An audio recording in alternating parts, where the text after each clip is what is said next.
ஆஹா, தூண்டிலில் மாட்டியது நீதானா? இப்போதுதான் உன்னை முழுமையாக பார்க்கிறேன். அடே அப்பா, எவ்வளவு பெரிய மீன்!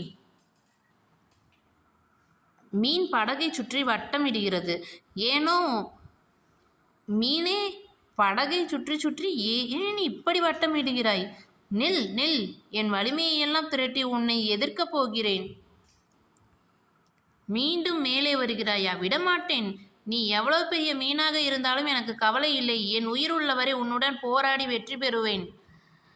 நான் சாப்பிடவும் இல்லை, தூங்கவும் இல்லை. இத்தனை மணி நேரமாக உன்னுடன் போராடுகிறேனே, ஏன் இப்படி துள்ளுகிறாய்?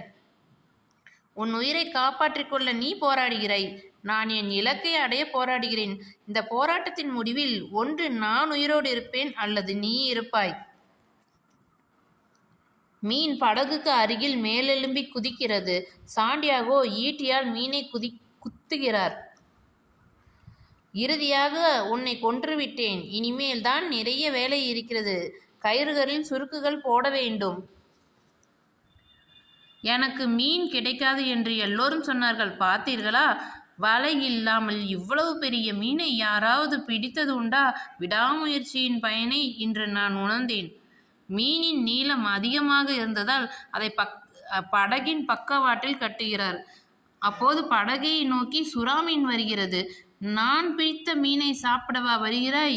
ஏன், என் ஈட்டிக்கு நீயும் இரையாக வேண்டியதுதான். மேலும் சில சுறா மீன்கள் வருகின்றன. நான் பிடித்த மீனை அவ்வளவு எளிதாக பறிகொடுத்து விடமாட்டேன்.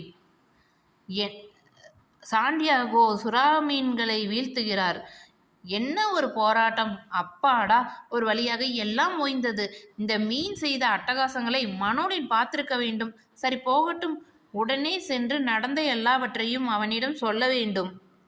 ஒரு வழியாக கரைக்கு வந்து விட்டேன். மிகவும் களைப்பாக இருக்கிறது.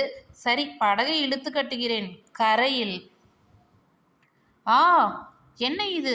சுறாக்கள் தின்றது போக கடைசியில் மீனின் தலையும் அதன் எலும்பும் தான் மிஞ்சியுள்ளனவா? படகோடு இருந்த மீனை பார்க்கிறார். வீட்டில் சாண்டியாகோவை காண மனோலின் வருகிறான். தாத்தா, உன்னை பார்க்கத்தான் ஓடோடி வந்தேன். அடேயப்பா, எவ்வளவு பெரிய மீன் அது! மீன் பிடிப்பதில் பெரிய வீரன் தாத்தா நீ. மனோலின், நான் பிடித்த மீனை நீ பார்த்தாயா? கடைசியில் எலும்பும் தலையும் தான் மிச்சம். அதனால் என்ன தாத்தா, உன் திறமையும் விடாமுயற்சியும் வென்றுவிட்டதே.